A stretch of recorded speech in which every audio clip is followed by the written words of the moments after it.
A boundary is a cue to others about how to treat you. And right off the bat, there are 7 signs you need more boundaries in your life. You feel overwhelmed. You feel resentful toward people asking for your help. You avoid calls or interactions with people who you feel might ask you for something. You make comments about helping people and getting nothing in return. You feel burned out. You frequently daydream about dropping everything and disappearing, and you have no time to yourself. But before we move on, there's also 8 reasons people don't respect the current boundaries you're setting with them. You don't take yourself seriously. You don't hold people accountable. You apologise for setting boundaries. You allow too much flexibility. You speak in uncertain terms, so the other person is left questioning what you're actually trying to communicate. You haven't verbalised your boundaries, so in other words, they're all in your head. You assume stating your boundaries once is enough, and you assume people will figure out what you want or need based on how you act when they violate a boundary. Boundaries will set you free from the emotional incarceration you get yourself into when you operate in your relationships as a slave, tiptoeing around your wants and needs in the relationship for fear of offending or hurting the other person. All of which leads to you feeling constricted in your relationships rather than expansive. Long term, where does this lead? Well, to 2 things: annoying relationships and an unfulfilling life, because you've given resentment the perfect conditions to ferment and grow. But we don't want that for you, do we? No, sorry, that got a bit intense.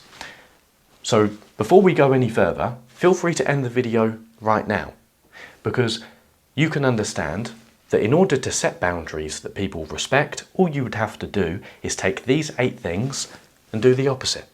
But if you would like a bit of a deeper explanation into the topic of how to set boundaries people respect, then follow me.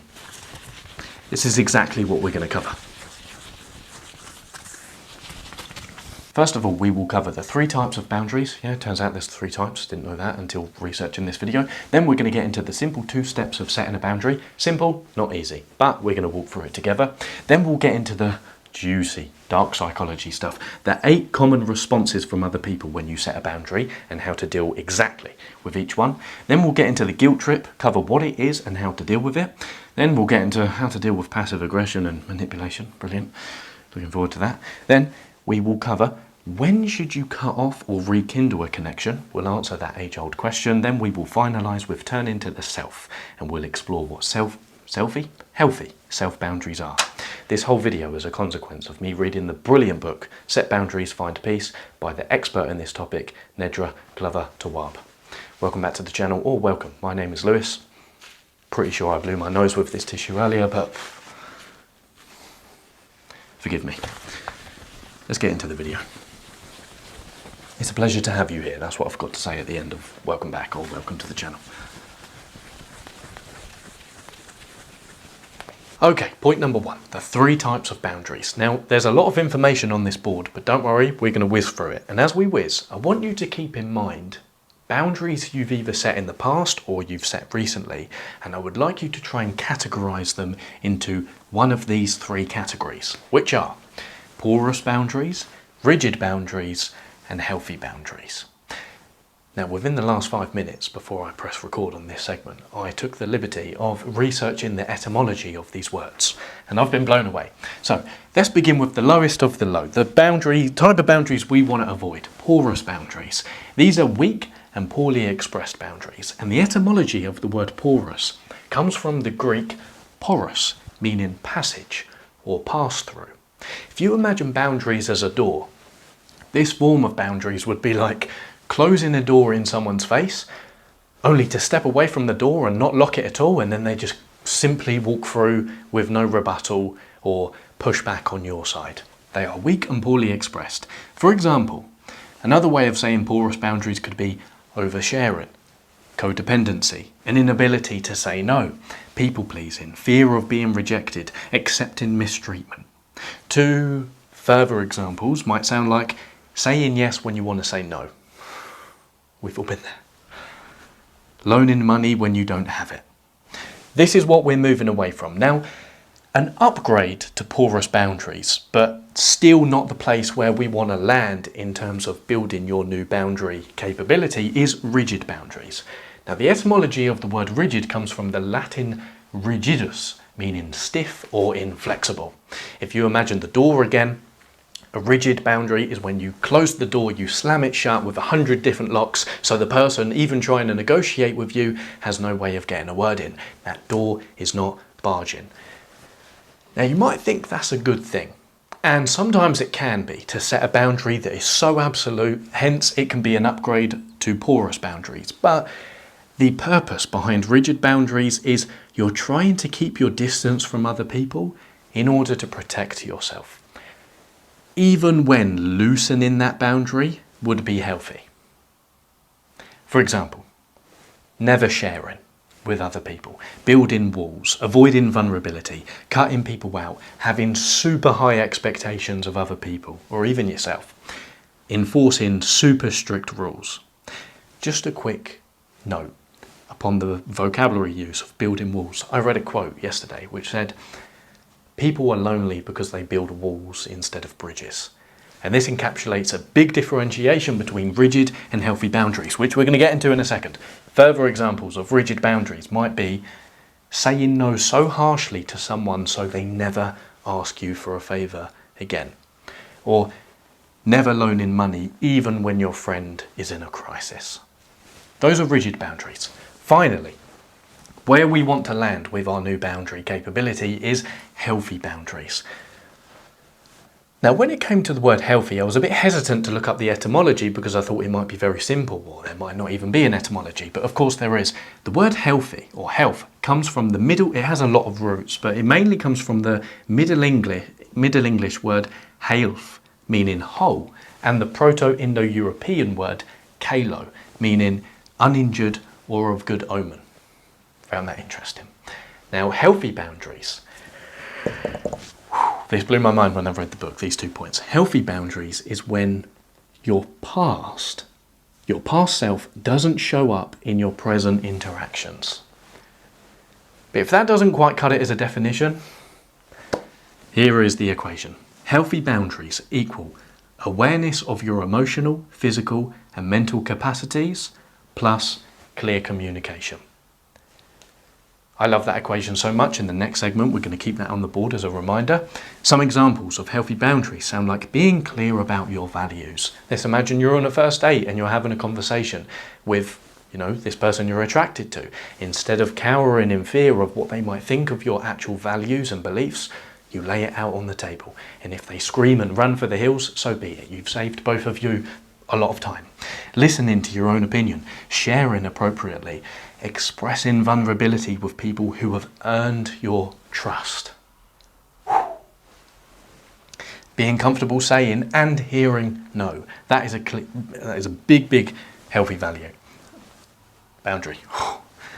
Promise I'm not drunk. Further examples of this might sound like saying no without apologising because that's the healthiest choice for you right now. Or supporting others without causing harm to yourself.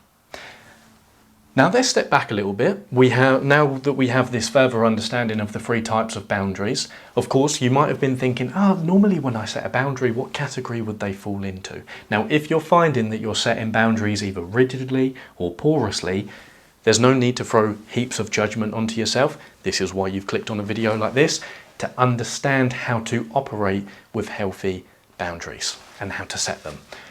Now, what we're going to do now, moving on, is I've got an exercise for you to do, which is known as the what's on your plate exercise. So you can get a better understanding of how to increase your awareness of your emotional, physical, and mental capacities so you can clearly communicate healthier boundaries to people. Here's the exercise.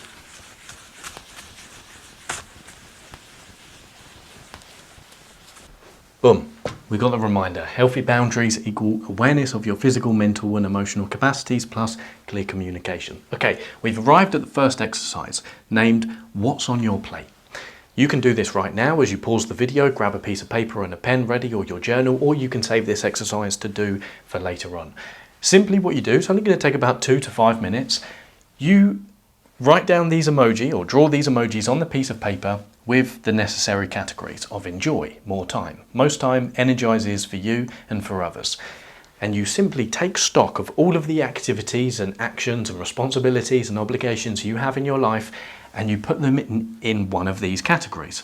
If I give you some examples from my life, okay, what are the activities that I enjoy? Learning Spanish and dancing salsa.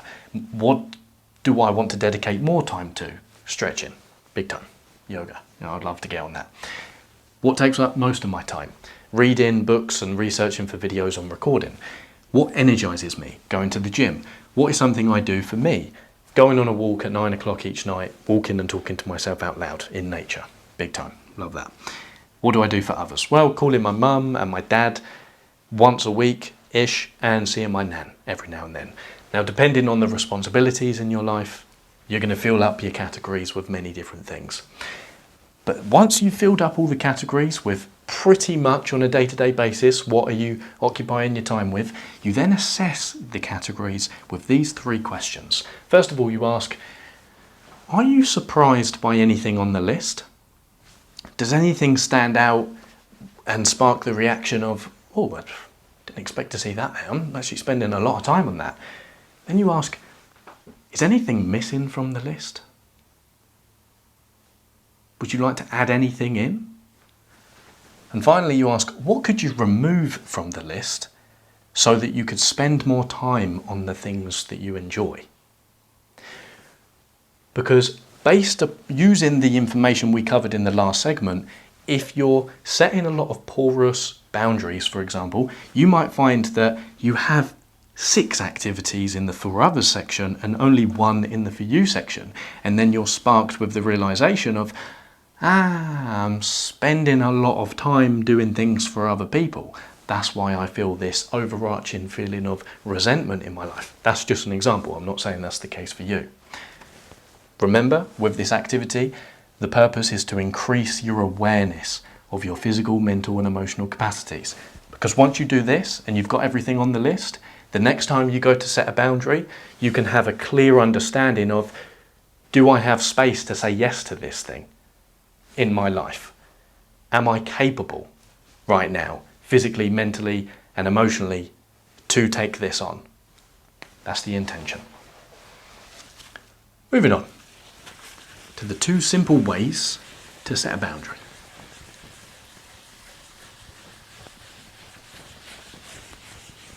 As usual, I'll be including the parts when we rub off the board to give your brain a little bit of rest time in between the information. Also gives me an excuse to be a perfectionist when rubbing the board. The 2 simple steps of setting a boundary are communication and action. So right now we're going to focus in on the first step of communication. And the main thing I want you to remember before you verbalize your boundary to this person is other people cannot read your mind. In the same way that you cannot read other people's minds. I know that sounds like a very flippant thing to say, but remember, in order for other people to know what you want, you have to tell them. I know as humans we do this all the time. We have conversations with ourselves in our head and we expect everyone else to be listening. But no one can read your mind, you have to tell them. So the easiest way to deliver your boundary with words is with the sentence of I need, or I want, or I expect. For example, I need you to call me before you stop by. I want you to ask how I'm feeling instead of assuming. I expect you to return my car with a full tank of petrol. Now, before I get into the specifics of the use of your voice and the intonation when delivering a sentence like this, I want you to remember that you should never apologize for setting a boundary. Because think about if you was on the receiving end of someone setting a boundary with you, and before they verbalized the message, they apologized.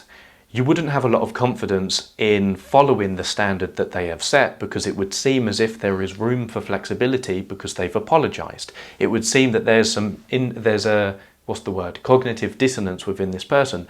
They're saying this one thing, which is they're setting this boundary, but on the other hand, they feel culpable for setting this boundary. Should I really trust that this boundary is stern and to be respected or not? Now, returning back to these sentences quickly, when you're delivering the boundary, I want you to end with a downward intonation so it comes across as a statement rather than a question. And what I mean by this is, I was an English teacher once upon a time, so this is bringing me back. Which sounds like a question and which sounds like a statement? I need you to call me before you stop by. Obviously, if you end high, it's going to come across as a question.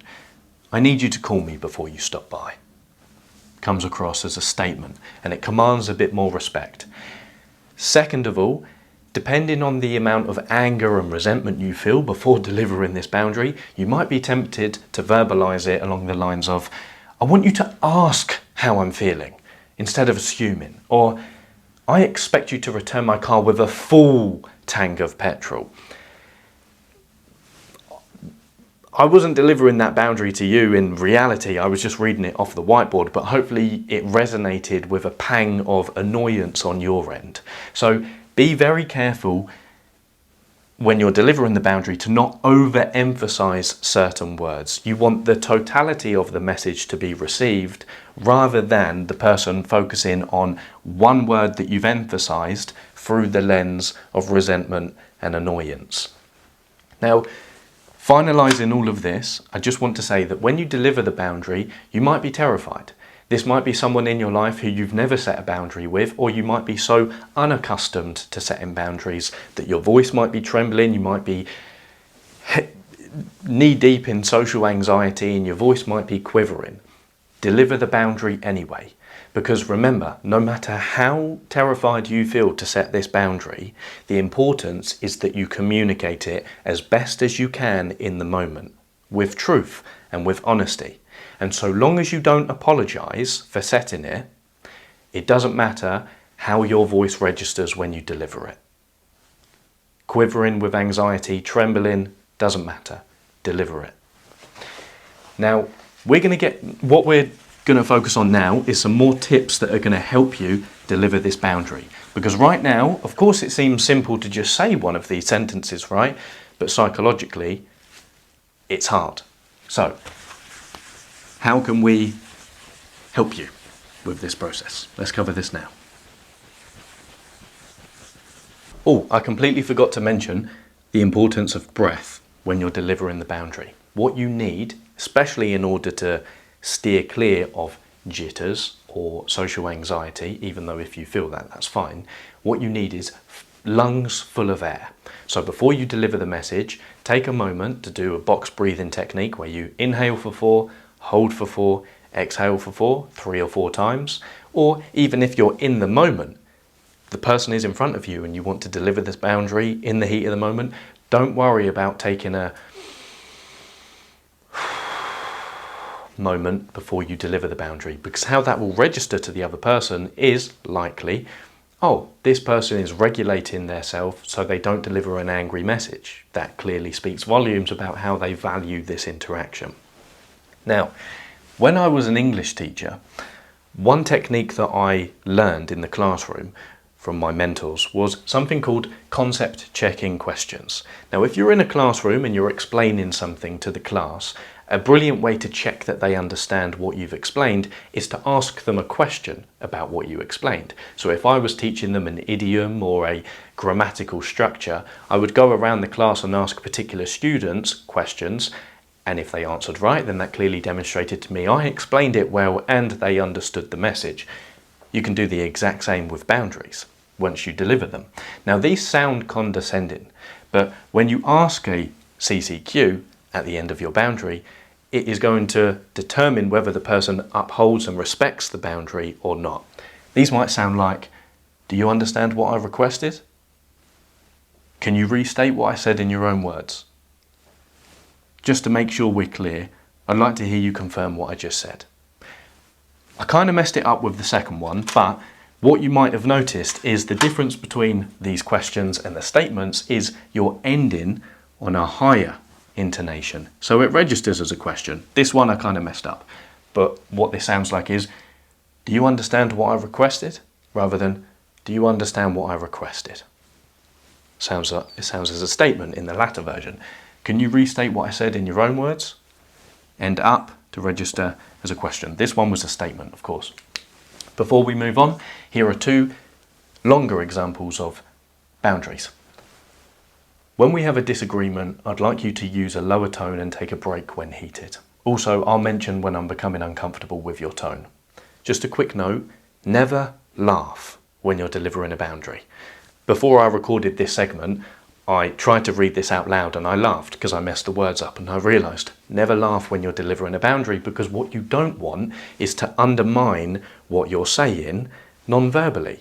Maybe you're smiling while delivering the boundary because you feel uncomfortable, which is totally understandable. I do that a lot. Or you're laughing. Don't do that. You're going to undermine the message that you want to deliver. It's important to me that you honour plans we've set up. If you need to change your plans, please send me a text a few hours beforehand. Then you might want to add on one of these. Do you understand what I've requested? If you get the sense that they're not listening. Now, quick caveat here. You might be thinking, especially after hearing the sentence starters of boundaries, or the particular one of I expect, you might be thinking, yeah, but Lewis, relationships are hard enough. You shouldn't be bringing expectations to the play or saying what you expect of the other person. But here's my response to this. Setting limits will not disrupt a healthy relationship. And the contrary is true. You can tell whether you have a healthy relationship or not with this person if, after you set limits, it disrupts it. The right people in your life, albeit bearing in mind that your boundary has to be reasonable, the right people in your life will accept your limits. Because what does it communicate? You know what? I care about this relationship so much, I'm actually willing to step into the vulnerability to admit to you what I want so we can protect what we've got here. Let's move on to cover some more tips to help you deliver this boundary, to step into the discomfort of it. Then we're going to differentiate between the difference of healthy and unhealthy ultimatums, and then we're going to get into the action part of delivering the boundary. And I mentioned that last caveat because even I was thinking about it, like, oh, I don't really want to tell someone why I expect of them, but thinking about it, it's pretty much the same as saying I need or I want this thing. Now we've got 5 quick tips to help you deliver the boundary like a pro. The first one, of course, as we've already covered, is write down your boundary with the I need, want or expect statement. I would really recommend that you write it down on a piece of paper so you can see what it looks like in front of you. It's almost as if it becomes more real when you write it down. Or even just type it down in your phone notes. And remember, do not say sorry and do not say because. You have no reason to explain this boundary. You don't need to. Don't worry. Tip number 2 is consider how do you want to share this boundary. Do you want to text it? Do you want to email it? Do you want to write it in a letter? Or do you want to deliver it face to face with this person? Number 3 is go back to point number 1 and read your statement and consider, is your statement clear and assertive? If it is, continue. If not, restart to point number 1. And the clearest way to tell whether your statement is clear and assertive is ask yourself, if you delivered this boundary or message to a 5-year-old, would they understand what behaviour to not do and what behaviour to do in the old behaviour's place? Point number 4, decide when you want to share this. Do you want to share the boundary now, or do you want to wait until the person next violates this boundary? This will be context dependent, but have a little think. And also, if while we're going through any of this information, if you're really unsure, drop a comment down below if there's a boundary you want to set right now, and we can help you strategize the best way to deliver it and answer some of these questions. Finally, point number 5, tend to self-care to manage the post-boundary delivery discomfort. Self-care for you might already know what that looks like, but you know those moments when you deliver a message and you're waiting for the person's response. If you're sending a text, go on a long walk. Then's the time to go to the gym. Then's the time to cook yourself a nice meal, if that is included in your self-care practice, whatever that looks like. Righty-ho, let's quickly differentiate between healthy and unhealthy ultimatums, and then we'll get into part 2, action.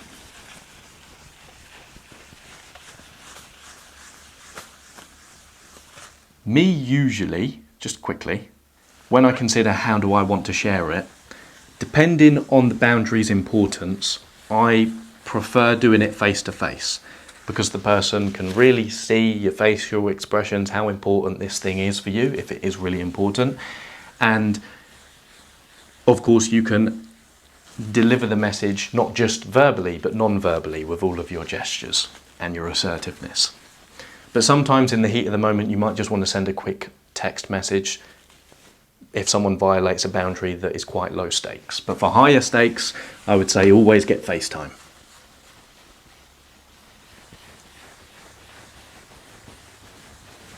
Now moving into the topic of healthy versus unhealthy ultimatums, which by the way I completely forgot to mention is within the context of taking action. So what we're doing now is we're moving away from part one of delivering the boundary, communication, and we're moving into the taking action territory. Because after you verbalise your boundary to this person, you then enter this weird psychological territory of suspense. Maybe after you verbalised the boundary, the person responded with, oh yeah, sorry, yeah, I respect that, I'll do better next time. So you're now expecting this person to change their behaviour the next time the opportunity for them to do so comes around. But then nothing happens. Why? Because as human beings, unless we see direct consequences to our actions, we will continue to take the piss. So, in order to prevent this, enter ultimatums. You deliver the boundary, and in order for this other person to follow through and see the consequences, you deliver something like this. If you aren't ready to leave by 7, I'll take a taxi without you. Direct consequence. If you return the car without petrol, I won't let you use it this summer. If you keep raising your voice, I'll leave this conversation. If you don't tell me what you want for dinner, I'll decide in the next hour. Now there are two types of ultimatums, healthy and unhealthy, and the main differentiation between them is healthy ultimatums maintain the respect and dignity of the other person without demeaning them in any way, nor requesting anything unrealistic of them. Unhealthy ultimatums are the complete opposite. They demean the other person and they are delivered at the expense of the other person while requesting something incredibly unrealistic of them. For example, if you go out with your friends, I'm not talking to you for the rest of the week. If you don't agree with me in front of my family, I'll make sure they know how difficult you are. If you don't help me move house, I'll never speak to you again. And if you don't call me every day, I'll post your nudes on the internet. I do apologise, I came up with 3, I couldn't think of the 4th one, so I just chucked an obscure one in there. This is what is going to help you highlight the consequences of this person's actions so they follow through. Now, a quick note here is a lot of the time you might not even have to search too far or go as far as delivering an ultimatum because you can use something known as the let them theory. Now, we covered a video a few videos back with the title of how to be assertive without saying anything. And the idea is you follow the process of highlighting the natural consequences of this person's behavior. And then you just let nature take its course. If we take this example, right? If you keep raising your voice, I'll leave this conversation. What is this person experiencing here? Well, discomfort in the conversation with this person. What is the natural consequence of continuing to have an uncomfortable conversation with someone? Well, as a human being, you're naturally going to not want to talk to them ever again. So that would be the natural consequence. And you might not have to communicate that. After you have an interaction with someone where the conversation is uncomfortable, over time you might just gradually distance yourself from them. And then maybe they pop up one day and say, hey man, why did you drift away? Well, it's because the natural consequence is I didn't like our conversations, so I naturally distanced myself. That's an example of letting nature take its course and just letting the person do whatever they want, not trying to change their behaviour, but still honouring the natural consequences that are going to arise from their behaviour. Moving on, I've got a quick exercise for you to do. Hopefully you haven't been sending any nudes someone can post on the internet. Stay safe.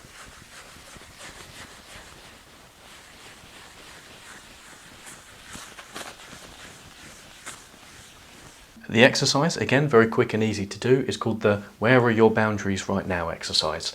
Get a piece of paper and you draw up 3 columns, or use your phone. You can use tables on the Apple Notes or Android Notes, whatever you got. Left hand side, you write down the boundary. Middle, actions to implement. My belly just rumbled. The third one, consequences to follow. And you perhaps think about 1 to 3 relationships in your life right now where you would like to implement more boundaries into. For example, maybe you think about your romantic relationship. At the moment, you're long distance. I'm just riffing on examples here. These probably won't be specific to you, but if they are, woohoo. I need you to call me 2 times per week instead of daily. Maybe your missus or your boyfriend is calling you every day and it's now getting in the way of your work.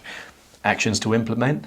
Well, you're going to need to deliver this message and then negotiate with your partner on the best times for them to call you.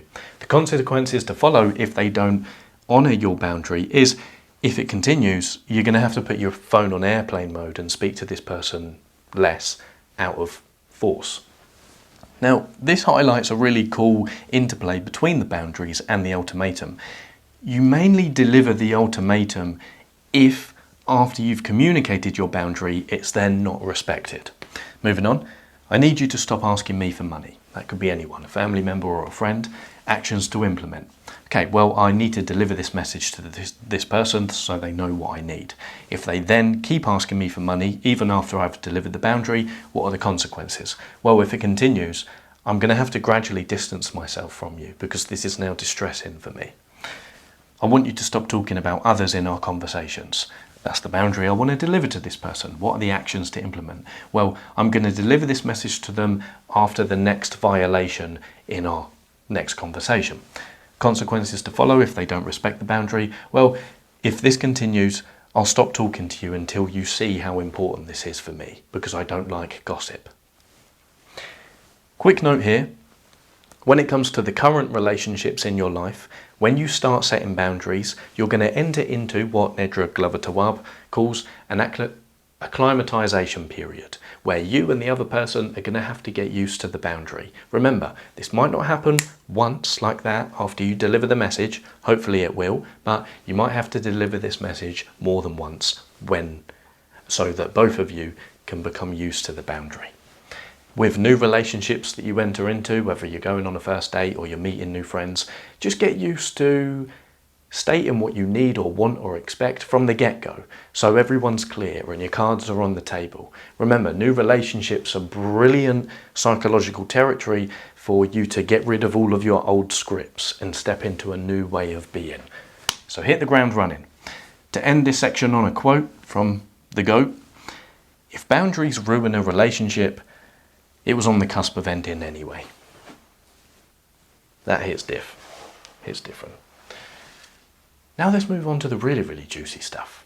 The 8 common responses from other people when you set a boundary with them and how to deal with them.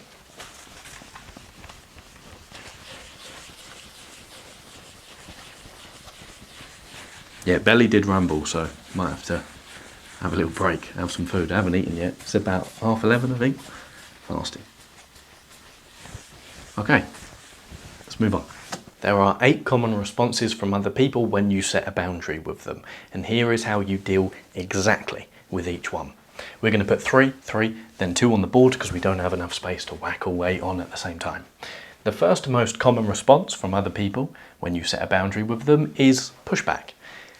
Essentially, when you're setting a boundary with someone, what are you doing? You're asking them to change themselves, and you're also asking them to change the dynamic of the relationship between you both. And most people don't like change. So that is going to verbalize as, well, I don't know if I can do that, or this isn't fair, or I have things I need too, but I'm not asking you to change. So the best way to deal with these responses is to simply say, thanks for letting me know. However, I'm proceeding with my request. Or if you want something that sounds less formal than that, you can say, thanks for letting me know, but I still need you to respect my boundaries. The second most common response is limit testing. Now, when a human being tests your limits, be it a child, teenager, or an adult, they're doing so to assert their independence. and also to test how flexible your boundary is. If we return to the analogy we used of boundaries being a door that you close in front of people, you close this door in front of this person by verbalizing the boundary, and what they're going to do is they're going to try and open the door to see how easy it is to open, to see if it wobbles or to see if there's locks on the other side. That's what they're doing when they're testing your limits. To give you an example of this, let's imagine that there's someone in your life who is asking you to help them move house, but you've realised you don't have the physical, mental or emotional capacity to do so right now, or to help them move. And upon stating that boundary of, listen man, I'm not free to help you move, I can't do it right now, they say, how about next week? I'll check in with you again next week to see if you can help. How do you deal with limit testing? Well, you call it out. And you simply tell the person, you're testing my limits. And then you restate your boundary without any further explanation. The third one is ignoring. Ignoring is what it is. The person is acting as if you've said completely nothing, and they're acting as if they haven't understood what you've said. In the same example, that person might say, in a week's time after you've said you can't help them move, they might say, so when are you going to help out? Best way to deal with ignoring is, first of all, address it as soon as you see it. Don't let it fester and don't push it under the rug. Then you restate your boundary. You get this person to repeat the boundary. Remember what we covered a few segments ago. Can you restate this in your own words just so I can make sure you've understood what I've said? And then you mention you'll need this boundary respected in the future as well, so they can't do things like this multiple times.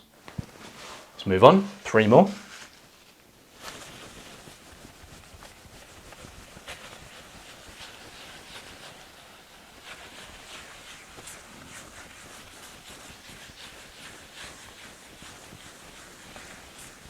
The fourth most common response is rationalizing and questioning. And remember what we mentioned earlier here. Other people benefit from you not having limits. Always keep that in mind.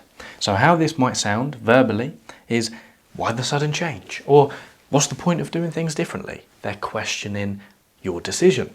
How do you deal with this? Well, as always, you don't apologise, nor do you go to great lengths to explain yourself. The only explanation you give is, this is what's healthy for me. Nothing more, nothing less. And you do not open the floor to negotiation. Because if you do, right now, while you're communicating this boundary, and the person is quite skilled at rationalising or questioning other people's arguments, what is likely to happen is you'll listen to their questions, start to doubt yourself, and then you'll reach an agreement that you don't actually want. You'll try and compromise and strike a win-win, then you'll leave the conversation even more resentful, thinking, I didn't actually communicate what I wanted and they just twisted my point of positioning communicationally. The fifth most common response is defensiveness. We got a quote from Nedra here. Defensive people aren't listening while you're talking. They're personalising what you say and crafting a response. What defensiveness manifests as is turning your request around in order to ask something of you, or accusing you of attacking them, or bringing up the past, or them explaining why they've done this thing that has violated your boundary. Essentially, they're turning it around and they're making it all about them. How do you deal with this? Well, when you speak, you use the pronoun I to keep the focus of the conversation on what you're trying to explain. You also talk about one issue at a time. You personally do not bring up past problems or violations that are outside the context of the violation you're talking about right now. And this is one thing to note if you're ever in a relationship or trying to detect red flags in someone. The biggest red flag, one of them, in a relationship is if whenever you get into an argument, this person continues to bring up past issues outside the context of what you're talking about right now. Big no-no. Stick to one issue at a time. The sixth most common response is ghosting. Flat out ignoring you and refusing to even engage. How do you deal with this? Well, if someone is ghosting you, you want to address the elephant in the room. Maybe you send them a text message just addressing the situation along the lines of, It seems like we've fallen out of contact a little bit, or it seems like things got quite heated. It seems like, it sounds like, it looks like. Address the elephant in the room. Then you state how ghosting makes you feel. Quick thing here, a little tip on how to communicate your emotions. You simply say, I feel emotion, whatever emotion you feel. If you say anything else, you're not actually communicating an emotion. For example, if you say, I feel like, or I feel as if, or I feel that. I just feel that you don't love me. That's not a feeling. I just feel like you just don't understand me. That's not a feeling. I feel hurt. I feel sad. I feel angry. I feel despondent. I feel happy. Those are all communicating your feelings. I feel emotion. And the final way to deal with ghosting is, if you don't get a response from this person, simply remember that their reaction wasn't about you, but it was about their interpretation of what happened. Final two.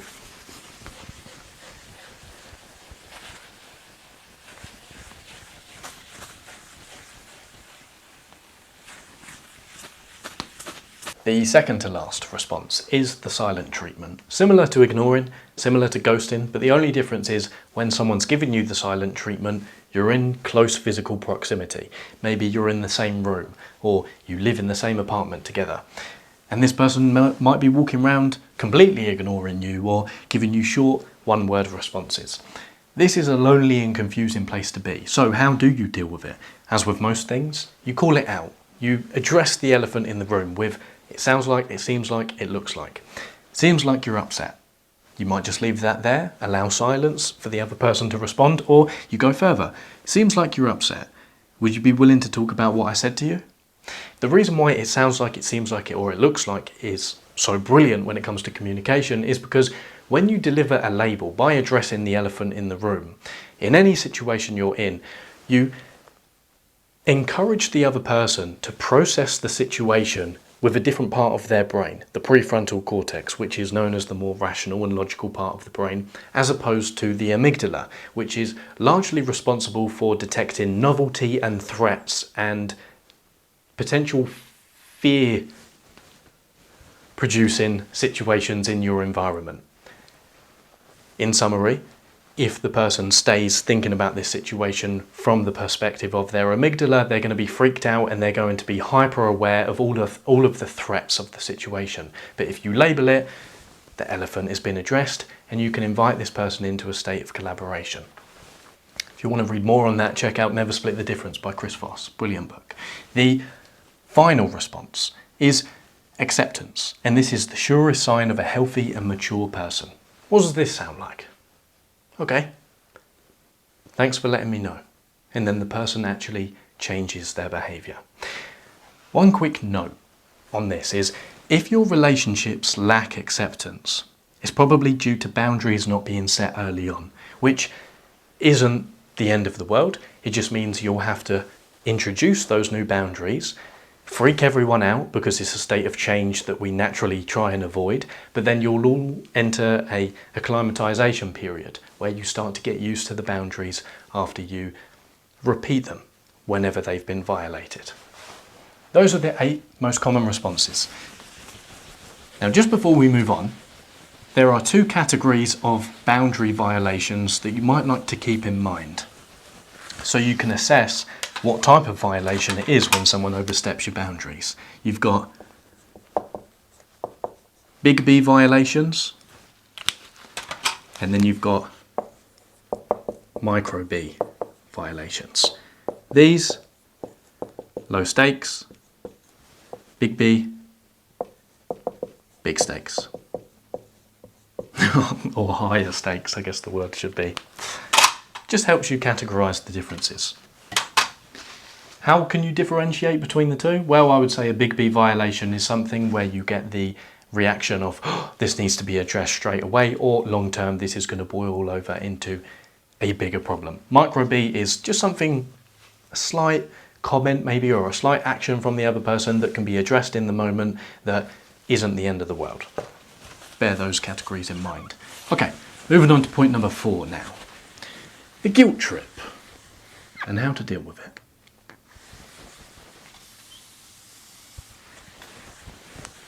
Quick question. How do you make someone feel guilty? Well, you make sure that they feel responsible for how you feel. And in reverse, this is how other people make you feel guilty in response to you setting a boundary with them. They make sure that you feel responsible for how they feel, which is going to motivate you from a place of guilt and shame to change your actions in order to make this person feel differently. For example, they might say in response, "It hurts me when you say that," or "You make me feel unloved." These two people are construing an external thing, i.e. your actions, out to be the cause of how they feel. Looking at this more specifically, you can tell that someone isn't taking responsibility for how they feel when they do one of two things. Number one, they use the use of impersonal pronouns such as it or that at the beginning of their sentence, such as "It really bugs me when you do that." Again, external thing is the cause of how I feel. Or they say, "I feel this emotion because," followed by a person or a personal pronoun. For example, "I feel hurt because you didn't call me." Again, you didn't call me. That's why I feel how I feel. So what's the alternative to not taking responsibility for your speech? Well, clue is on the board.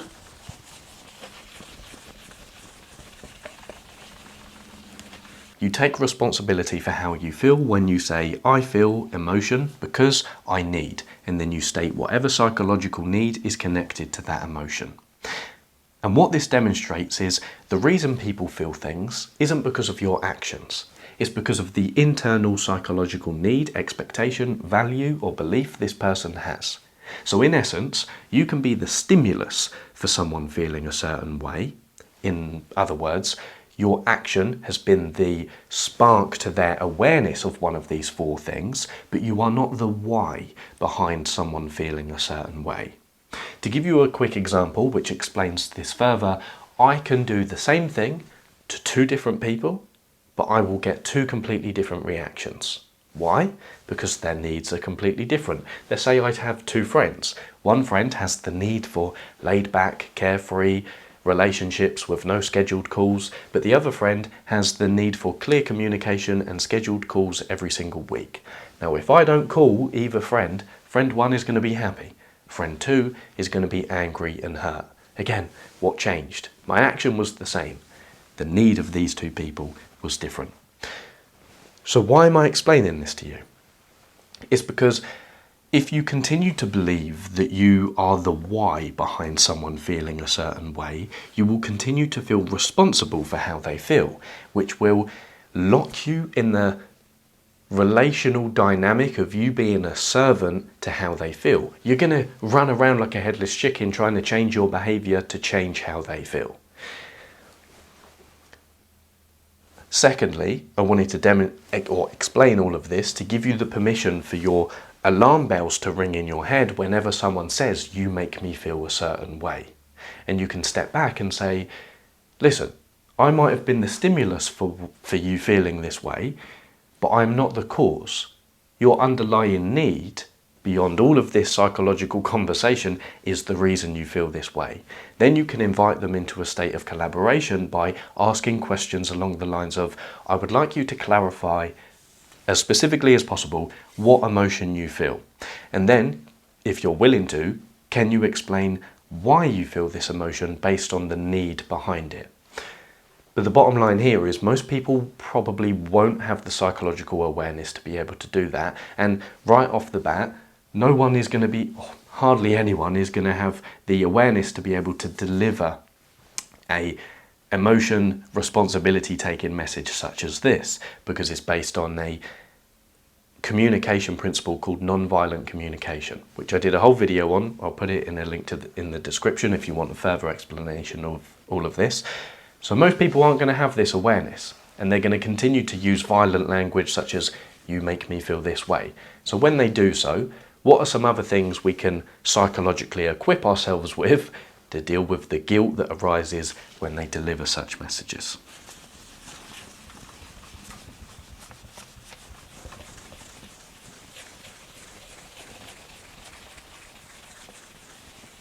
If you haven't guessed already, guilt-free boundaries don't exist. Simply because we've been programmed for so long to not do everything we covered in the last segment about non-violent communication, so you're likely going to feel responsible for how other people feel. That's just natural until you give yourself the awareness of, oh, no, I'm not. And then you can get some levity above the guilt. But anyway, what is guilt at the end of the day? It is you feeling like you're doing something bad. But here's a mindset reframe for you. When you feel excitement or any other emotion, do you stop what you're doing in your daily life? No, you carry on. So when you feel that guilt, keep going. You can also tap into the emotional nuance of the feeling of guilt, and most of the time you'll realise it's not necessarily guilt per se, but you just feel sad. What does setting a boundary communicate to people? What is the subtext of the communication? What you're saying is, I advocate for myself. I maintain healthy relationships. You're also saying, hey, I like you so much. I want us to work this out. And you're also saying, I love myself, which, in a vain way, people find very attractive. Those are some things to remind yourself the next time you feel guilty. There's been a lot of me talking so far, so what we're going to do now is have a quick moment of reflection, because I've got some questions for you to introspect on.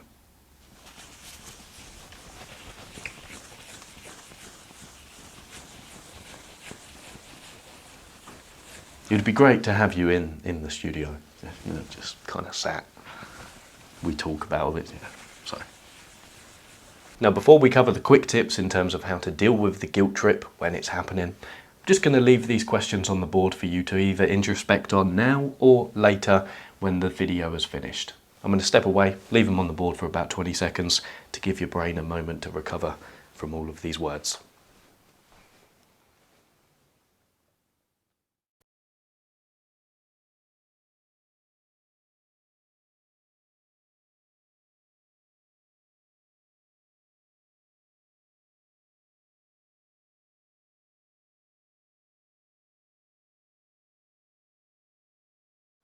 Okay, moving on.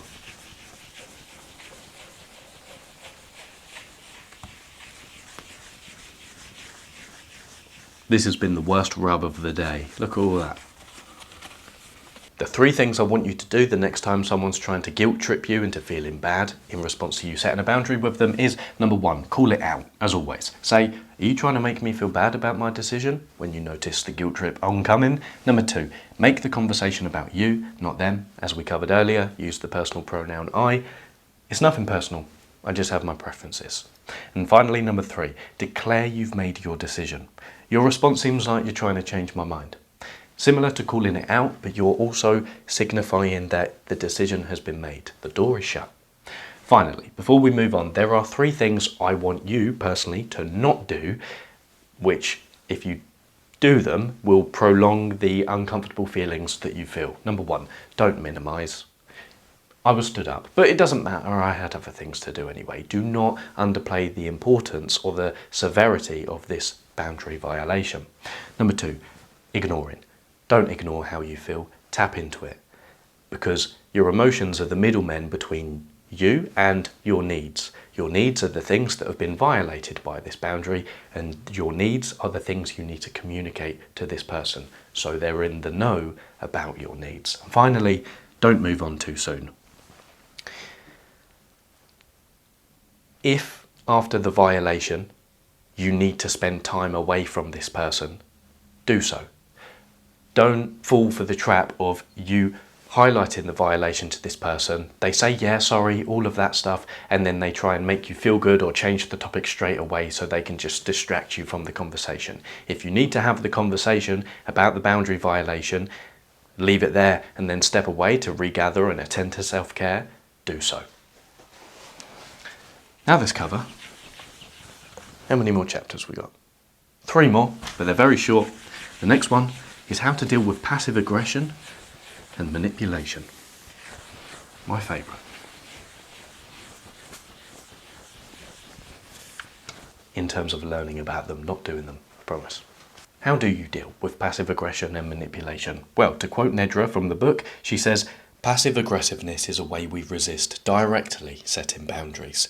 To avoid confrontation, we hope the other person will figure out what they're doing wrong and self-correct their behaviours through our indirect actions. But we don't get what we want by pretending to be unbothered and avoiding the straightforward expression of our needs. Being indirect is counterproductive because our needs go unmet. This only makes us more frustrated and overwhelmed in our interactions with others. Passive aggressiveness could also be saying something indirectly or speaking to someone who isn't involved in the situation. If we look at it across a continuum, with passive aggressiveness on one side, aggressiveness in the middle, and then passive, or to be honest, should have done that the other way around, my bad. Passive aggressiveness should be in the middle. On the left hand side, we've got passive. This is where you protect others from your needs. You're subservient in the relationship. Passive aggressiveness should be in the middle, is basically communicating, I'm going to act out how I feel, but when you confront me on it, I'll deny it. Aggressiveness, on the other side of the spectrum, is when you demean others to express your needs. Passive aggressiveness might also look like appearing upset but denying it, verbally attacking the person on things unrelated to the situation, slamming doors, walking around and just physically, it could be expressing aggression. Also, bringing up past issues can be passive aggressiveness. How do you deal with it? You run to trouble. As soon as you see that the person is being passive aggressive, you label it and you call it out. You do not let it fester, because in my 10 years, since I was about 17, of being in the social world, not that I was completely non-existent before then, but getting into the work world and making more friends, what I've realised about passive aggressiveness is it is fear of conflict. So as soon as you run to that trouble and you say, it seems like you're feeling angry, or it seems like you've got things you want to talk about, as soon as you hit that elephant and you address it, the other person, hopefully, is invited into a state of collaboration. If after you confront this person, they continue their passive aggressiveness, just end the relationship with them there and then, please. Dear God, you'll be saving yourself so much psychological energy. Moving on to manipulation.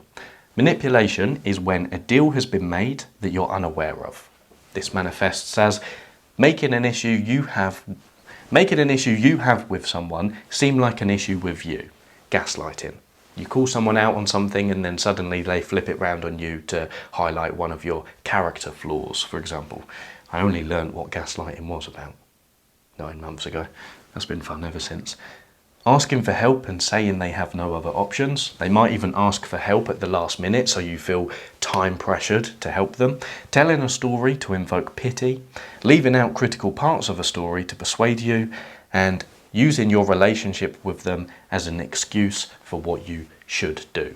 How do you deal with someone who's manipulating you? You don't. As your internet brother from another mother, as soon as you notice that anyone, family, friend, romantic partner, colleague, anyone who is manipulating you in any way, you notice it, you take a deep breath, and you get them out of your life as quickly as possible. If it's a work colleague, then you find the best way to distance yourself from them as best as you possibly can. It's the same thing with dealing with narcissists. As soon as you find out someone's a narcissist, how do you deal with them? You don't. You run away. You leave them. Please. I would love you to just not put yourself through the fire of trying to deal with manipulative people. Leave them. 2 more points. When should you rekindle a connection with someone? And when should you cut someone off? Maybe because they're being manipulative. How can you tell whether to cut someone off from your life or not? Well, consider these 3 questions. Was the other person aware of your issues in the relationship? Have you tried setting a boundary with them? And if you have, did you uphold that boundary and then hold this other person accountable? If your answer to these 3 questions is no, then set the boundary with them and see how it goes. Finally, how can you tell whether you want to rekindle a relationship with someone you've already cut off? Well, consider, what do you expect to be different this time? Has the person or situation truly changed? If so, what evidence is there for that? But if the contrary is true, and if nothing has changed, are you willing to experience what happened before? And my one, personally, is, does this person make you feel calm and clear, or chaotic and confused? If chaotic and confused, I personally would like you to not rekindle the relationship with them. If you have the expectations that things will be different, give it a go. If you feel the person has changed, also give it a go. If you have evidence for that, again, give it a go. But if you don't have evidence for anything changing and you're not willing to experience what happened before, get away. Finally, let's end all of this by turning to the self and briefly considering the implications of healthy self-boundaries. The ability to say no to yourself is a gift. If you can resist your urges, change your habits and say yes to only what you deem truly meaningful, you'll be practicing healthy self-boundaries. It's your responsibility to take care for yourself without excuses. Everything we've spoken about so far has been focused on the context of you setting boundaries with other people. But you can apply everything we've covered so far to setting boundaries with yourself, so that you can act in the world from a place of psychological strength rather than being a burden to yourself. Some categories you might like to consider to set boundaries with yourself are your finances, your time management, your self-care, the treatment you allow from others, your thoughts. Yes, you can choose what thoughts you want to accept and not, in the sense of being kinder to yourself and all that, your reactions, and the people you allow in your life. That makes me think of one last thing that I want to leave you with. When it comes to setting expectations with other people and boundaries, stick to the rule of not asking anyone to uphold a boundary that you wouldn't set with yourself. That might be a good place to end. In summary,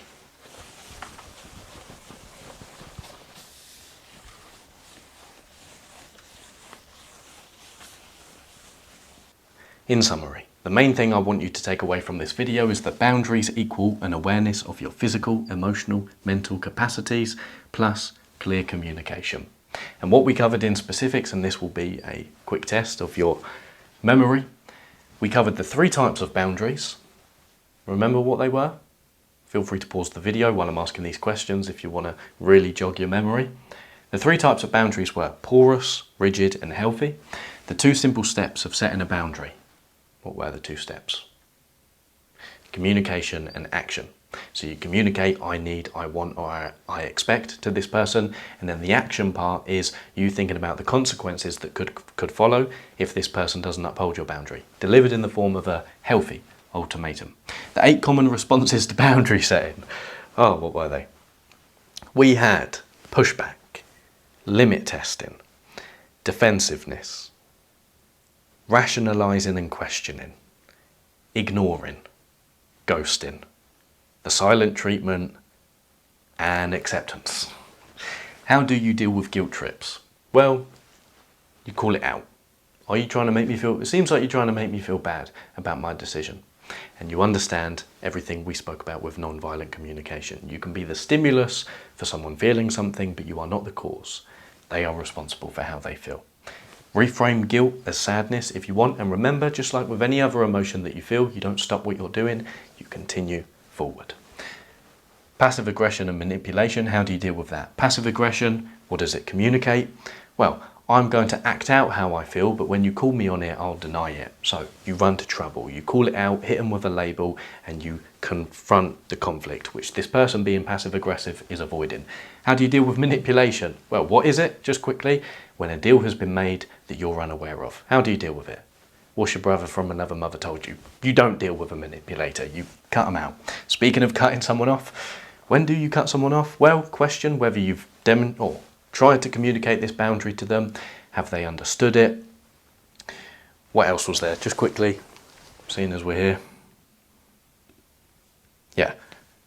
Was the other person aware of the issues? Have I tried setting a boundary? Did I uphold the boundary and hold the other person accountable? When you're rekindling a relationship with someone, consider, what do you expect to be different? Has the situation or person truly changed? If so, what's the evidence for that? And if nothing has changed, are you willing to experience what happened before? Remember my addition as well. Do they make you feel calm and clear, or chaotic and confused? If the latter, cut them off. Still. Healthy self-boundaries. Apply all of that to yourself. Thank you very much for your time and attention in this video. It was a long one.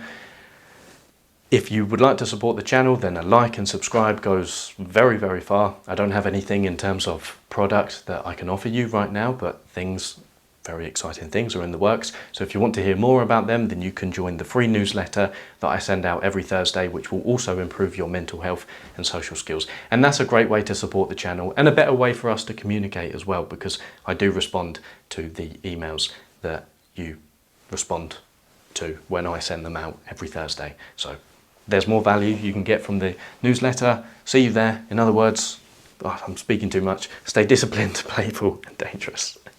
Adios, muchachos y muchachas.